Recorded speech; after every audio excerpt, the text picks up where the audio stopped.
저녁 때 다윗이 그의 침상에서 일어나 왕궁 옥상에서 거닐다가 그곳에서 보니 한 여인이 목욕을 하는데 심히 아름다워 보이는지라. 다윗과 밧세바의 이야기가 시작되어집니다. 이 이야기는 표식이라고 표현할 수 있습니다. 즉 우리 삶에 내가 안고 살아가야 할 삶의 아프고 쓰린 자리가 묘사되고 있는 것입니다. 어떤 인생의 이야기는 누군가에게 들려지지 않기를, 어떤 자리는 기록되어지지 않기를, 심지어 우리는 일어나지 않았기를 하는 순간이 있습니다. 하지만 피할 수 없었던 아픔의 자리를 표식이라고 표현할 수 있을 것입니다. 이 이야기가 뼈아픈 이유는 다윗이 밧세바와 간음을 했기 때문입니다. 동시에 정말 뼈아픈 것은 조금 전까지 다윗은 은혜의 사람이었다라는 것입니다. 헤세드의 일들이 그를 주관하였고 사람을 만나도 대적을 만나도 그는 은혜를 베푸는 사람이었습니다. 그런데 갑자기 그의 삶에 죄가 침투해 들어오는 것이었습니다. 은혜의 이야기 다음에 은혜의 열매가 아니라 바로 훅 하고 들어온 것은 죄의 모습이었습니다. 어떻게 이런 일이 일어날 수 있는가 묻는다면 죄가 그렇습니다. 죄는 갑작스럽게 돌발적으로 생각지 않은 자리에 얼마든지 침투해 들어올 수 있는 세력입니다. 어떻게 보면 세상의 모든 자리에 죄는 지금 도사리고 있는지도 모릅니다. 아직 암몬과의 전쟁이 마무리되지 않았습니다. 이 이야기 끝인 12장 28절이 되어야 암몬은 완전히 정복되어집니다. 아직 전쟁이 진행되고 있는 때에 다윗은 예루살렘에 그대로 있으니라. 첫 번째, 다윗에게 경고등이 일어나는 순간입니다. 갑작스럽게 죄가 들어오는 것 같지만 사실 그 과정을 하나님은 세세하게 우리에게 말씀해 주고 있습니다. 있어야 할 곳에 있지 않을 때 죄는 그 사람에게 들어오는 것입니다. 내가 마땅히 앉아야 할, 내가 마땅히 하나님 앞에 있어야 할 곳에 있지 않을 때 그 자리는 사실 경고입니다. 인간적으로는 나도 이렇게 하면 편리하고 나도 이렇게 하면 좀 더 유익을 누린다, 자기의 변명을 가질 수 있지만 다윗은 전쟁 중에 있고 그는 전쟁터에 있어야 할 사람입니다. 하나님이 마음에 들지 않았지만 왕을 뽑을 때 이스라엘이 우리를 위하여 싸울 왕을 달라고 할 때 그의 기도를 응답하셔서 그들의 기도에 응답으로 다윗을 세워주신 것이었습니다. 그의 자리는 예루살렘에 그대로 있는 것이 아니라 전쟁터에 있어야 할 사람이었습니다. 이것은 단순한 어떤 휴식이 아니라 그의 삶의 자리에 믿음의 리듬에 혼선이 오고 있다는 겁니다. 여러분 두 마음 품으시면 안 돼요. 여러분 두 가지의 어떠한 자리를 만드시면 안 됩니다. 그건 영적으로 대단히 심각한 위기와 어려움을 초래합니다. 근데 내면적으로도 의심과 믿음이 같이 가거나 아니면 내 삶의 자리도 여기 갔다 저기 갔다가 여러분 그것은 우리의 모든 가정과 자녀를 깨트리는 행동이에요. 있어야 할 곳에 성실하게 있는 은혜가 있기를 소망합니다. 때로는 믿음의 자리에 있는 것 같지만 그렇지 않을 때가 얼마나 많은지 모릅니다. 다윗의 죄는 옥상에서 시작되지 않았고 전쟁에 있지 않은 순간에 이미 시작된 것입니다. 사울이 하지 말아야 할 것이 사실 이탈하여 하나님이 명하지도 않은 제사를 자기 마음대로 그리고 아말렉의 좋은 것을 자기 마음대로 취하였다면 다윗은 반대로 있어야 할 곳에 그 자리를 비워둔 것입니다. 내가 마땅히 하나님 앞에 있어야 될 자리에 있는 것은 죄를 이기는 강력한 힘입니다. 다윗은 예루살렘에 그대로 있으니라 라는 이 메시지는 첫 번째 하나님의 경고였습니다. 그리고 하나님은 그 말씀을 구체적으로 이어갑니다. 옥상에 올라갔더니 다윗의 눈에 아름다운 여인이 보입니다. 그 여인을 알아보게 되는데 누구냐면 그는 엘리암의 딸이요 햇사람 우리아의 아내 밧세바입니다. 종을 통하여 누군지 알아듣게 되어져요. 모를 수가 없다라는 겁니다. 모를 수가 없다라는 거예요. 그의 신실한 부하 우리아의 아내라는 겁니다. 그리고 그 아버지가 누구냐면 엘리암이에요. 사무엘하 23장에 가면요, 다윗의 30명의 용사가 나오는데 그 중에 한 명이 엘리암입니다. 그러니까 남편도 그 아버지도 다윗이 모를 수가 없는 사람이라는 거예요. 즉 하나님은 이미 두 번째 경고를 하고 있는 것입니다. 얼마나 믿음의 사람이 믿음으로 살아가고 있는지, 여러분 옆에서 믿음의 사람이 정말 목숨 걸고 믿음으로 나아갈 때 여러분 같이 가시기 바랍니다. 우리아의 신실함, 엘리암의 신실함을 하나님 보여주는 거예요. 그러면 나도 같이 가야 되는 거예요. 아유, 당신은 열심히 하시고, 여러분 이러면 안 되는 거예요. 이미 그러면 무엇인가 죄가 그의 삶에 들어오기 시작했다라는 것입니다. 하나님은 이 다윗으로 하여금 그의 눈이 아름다운 여인을 보게도 했지만 그가 분명히 알아차릴 수밖에 없는 믿음의 사람들, 믿음의 자리가 있다라는 것도 보게 해주심으로 말미암아 네가 바로 그렇게 신실하게 살아가야 될 사람이야 라고 도전하시는 것이었습니다. 세 번째는 그 말씀이 너무나도 세밀하게 묘사되어져 있습니다. 밧세바를 알아보고는 그 다음에 이어지는 말씀이 멈춘 것이 아니라 다윗이 전령을 보내어 그 여자를 자기에게로 데려오게 하고 그 여자가 부정함을 깨끗하게 함으로 더불어 동침함에 그 여자가 자기 집으로 돌아가니라. 보내고 데려오고 동침하게 됩니다.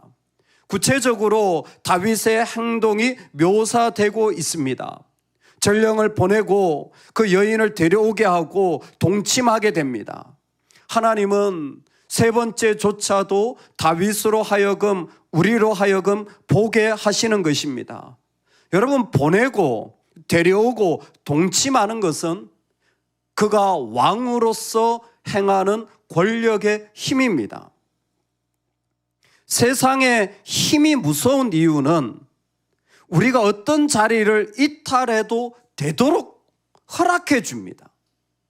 대표적인 게 돈이죠. 돈은 우리가 이탈해도 되도록 만들어 줍니다. 권력은 그렇게 해도 무방하도록 그 자리를 허락해 줍니다. 개인적으로 어떻습니까? 이런 욕망과 욕심, 이와 같은 마음의 성공과 끊임없이 가지고자 하는 이 마음은 그 자리를 벗어나도 괜찮도록 그 사람을 그 자리에 허락하는 것입니다. 동침하였다라는 것은 취하였다라는 말입니다. 이건 하나님의 분명한 경고셨고 경고대로 이루어졌습니다. 너희가 왕을 세우면 그 왕이 너희에게서 그 왕이 원하는 대로 취하리라.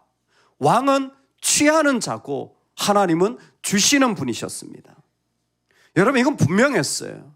여러분, 우리가 위험할 때는 취할 때예요. 그때가 위험한 거예요. 줄 때가 은혜입니다.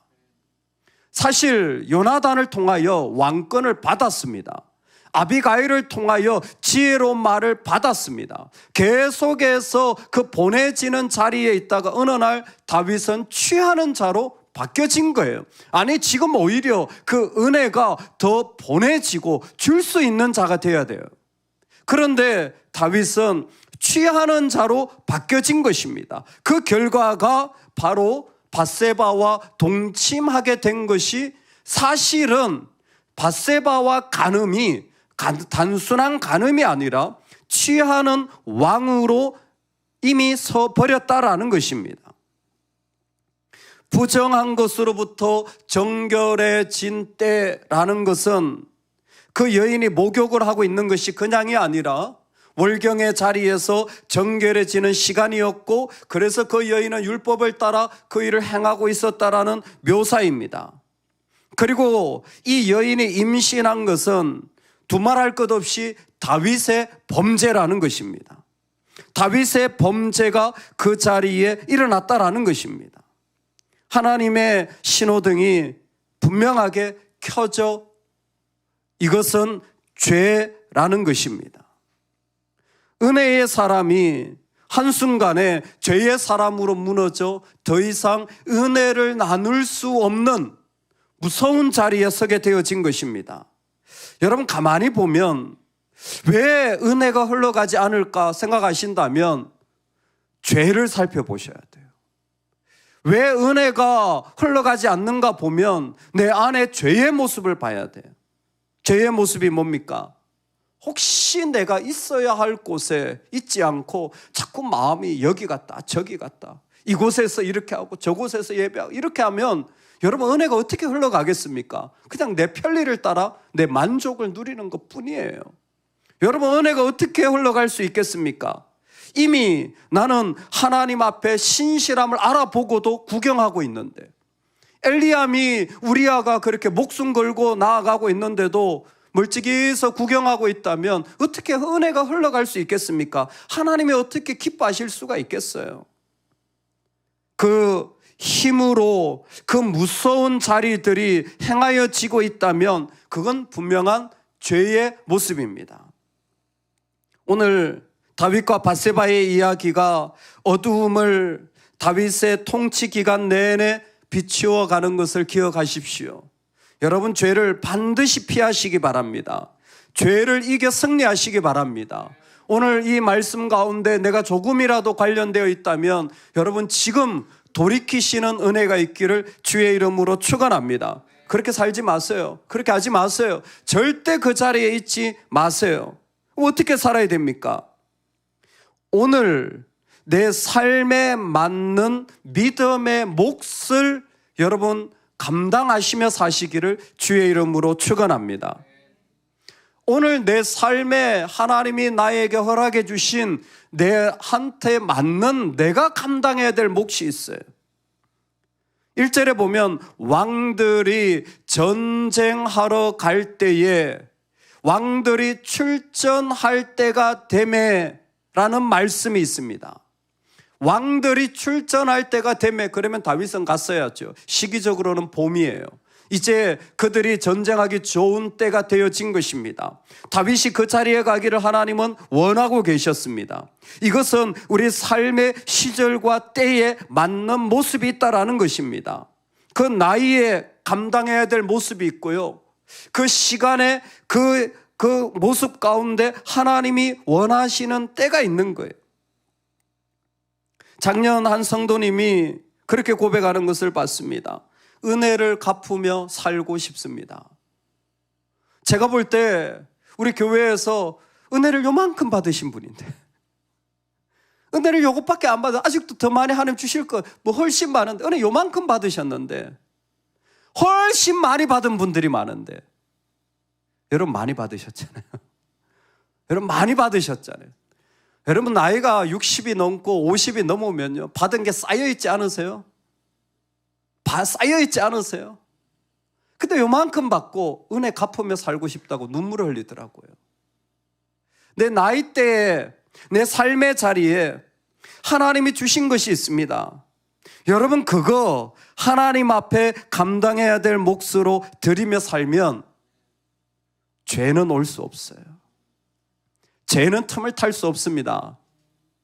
우리는 하나님 앞에서 정말 그 삶의 자리에 하나님이 주신 은혜, 하나님이 주신 복을 이제는 내 삶에 감당해야 할 믿음의 어른, 믿음의 선배, 하나님의 사람, 먼저 그 자리에 서는 누구보다도 달려가는 어떤 어려움이 있어도 그 자리에 나아가는 복이 있기를 원합니다.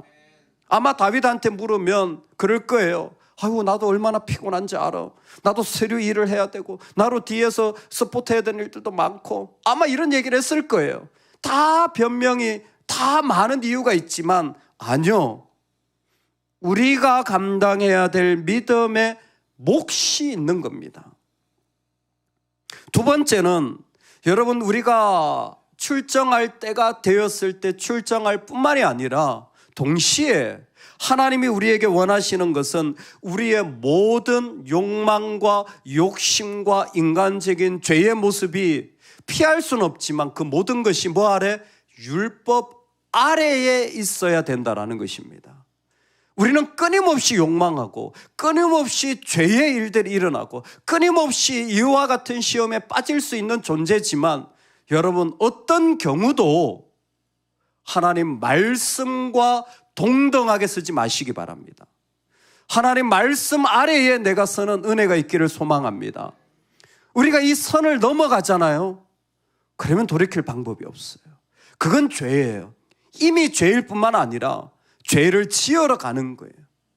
끊임없이 하나님의 율법 아래에 있어야 됩니다. 왕이 위험한 건 이겁니다.